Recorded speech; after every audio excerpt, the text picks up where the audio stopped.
dia. Outro dia, hoje não, né? Hoje já é outro dia, a gente tá com a mesma roupa. Ah, muito bonito. A gente começa tirando o da gente? Finge que é outra, entendeu? Tá um pouco. E aí galera, tá ligado? Prazer, eu sou Richard Siqueira, esse é o novo professor Marcos Francisco de Sociologia e História, que vocês conheceram na aula passada, em qual estávamos falando aí dos temas que mais caem no Enem, Foco Enem 2016, e dando seguimento, né, nós estávamos falando justamente daquele período ali, do segundo reinado, que era o governo de Pedro II, de Dom Pedro II, e até a proclamação da República. Então vamos iniciar essa aula já, né, como foi a Primeira República, que alguns livros gostam de chamar de República da Espada, já que estamos no tratando de militares. E falando dessa república, a gente tem que pensar em 3 nomes: República da Espada, que era feita por militares; República Oligárquica, ou do Café com Leite, ou depende do República do Café com Leite. Oligarcas poucos no poder, e Café com Leite tem vai ver muito essa analogia: São Paulo e Minas Gerais, detentoras dessa economia também forte ainda nesse período. E aí a dica nem que nós vamos dar é que o que é sempre cobrado, sempre gosta de cair, é essa questão da política econômica, como foi que foi gerido o país. Mas antes eu gosto de trazer alguns pontos, bem rápido aqui. Qual era a visão do Exército Brasileiro? O Exército Brasileiro naquele momento ele era extremamente positivista, era um exército positivista, certo? Com os conceitos que nós conhecemos de Auguste Comte, né? E aí aquela ideia, qual era a frase do positivismo? É ordem, progresso e amor. Mas aqui no Brasil nada tem amor, é só no duro mesmo. Então, por isso que na nossa bandeira nacional vai ter ordem e progresso. Qual era a concepção? Para ter progresso, precisa ter ordem.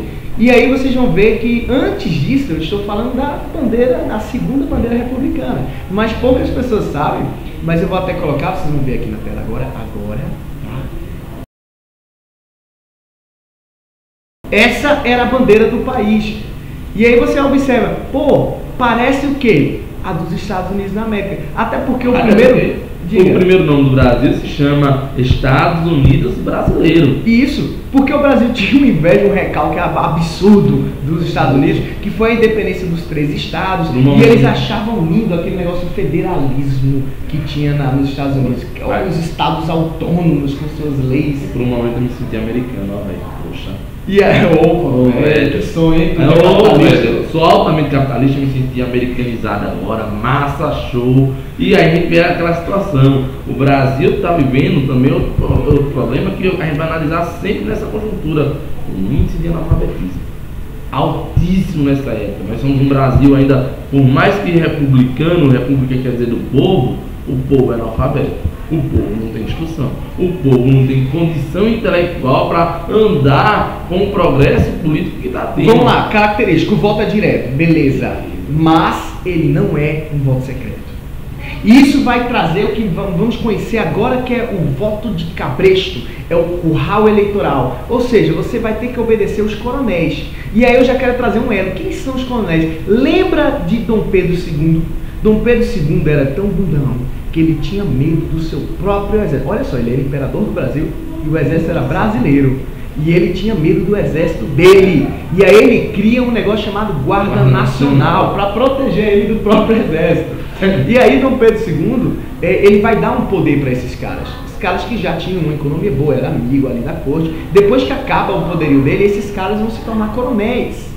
Grandes fazendeiros, latifundiários, também tem os cafeicultores, fazendeiros que abrigam famílias que trabalham lá, e aí eles são aliados de algum político, e vão dizer, olha, se você não votar, eu vou demitir você e sua família inteira. Ou então, pior, eu lhe mato. E aí o cara não tem como fingir o voto, e aí, o voto não era secreto. Nesse curral eleitoral que o Richard falou, eu faço 2 pontos importantes. A primeira, não sou fã de novela, mas a novela Velho Chico trouxe um pouco dessa abordagem. A novela tem todos os problemas do mundo, mas nesse aspecto aí foi bom. Mas o segundo, que eu acho que é o mais importante e que vai envolver vocês, é analisar a questão de como a questão eleitoral era fraudulenta. Pessoas votavam mais de uma vez, defunto votava, mulheres não tinham direito a voto, mas a gente sabia que não tinha um controle sobre essa questão eleitoral. E como o Richard disse, é uma festa a cada mãe Joana. Todo mundo entrava lá, todo mundo votava, e por conta desse curral eleitoral, o sistema oligárquico do Brasil viveu e perdurou até 1930, e aí daqui a pouquinho vai entrar nessa conjuntura política. E aí o que acontece com essa República da Espada, que antecede, né? O nosso presidente, o nosso primeiro presidente do país, que vai ser eleito, né, pelo povo, né, vai ser quem? O Marechal Deodoro da Fonseca, que ele vai ter um momento conturbado de transição. Nem todo mundo quer a república, alguns eram conservadores, queriam um poder ainda monárquico. Inclusive, gente, muito tempo depois, Itamar Franco faz um plebiscito para saber se a galera queria voltar para a monarquia. Então, para tudo! Sério? Voltar para a monarquia! E aí vocês veem que vem, né, que tipo, sempre existiu conservadores no país.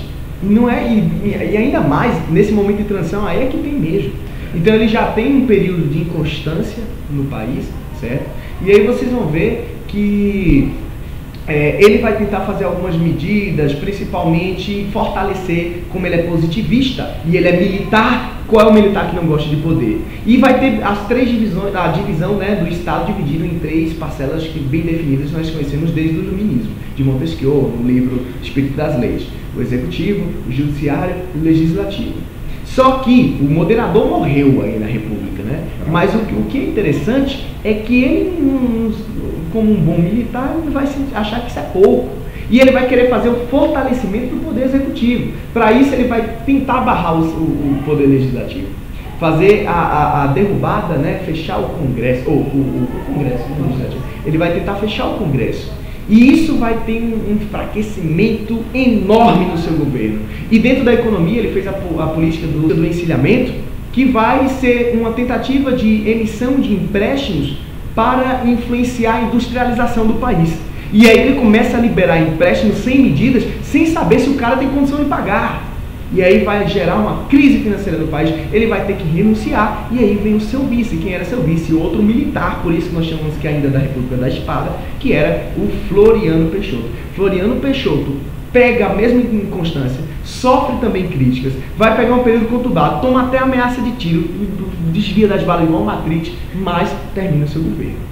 Né? Termina o seu governo. Então Matrix surgiu com o Floriano Peixoto fugindo das balas e dos atentados. Né? Muito bem, muito bem. E aí o que acontece depois? Nós vamos viver a República Oligárquica, que é um tema de história do Brasil que cai muito e que é a abertura para a Era Vargas e que você vai ver no próximo vídeo clicando aqui na cara de Marcos, certo? Clica agora na cara de Marcos. Antes disso, clique em gostei. Aqui, sei lá onde é o gostei, é por aqui por baixo. Clique em gostei, inscreva-se no canal e tá ligado.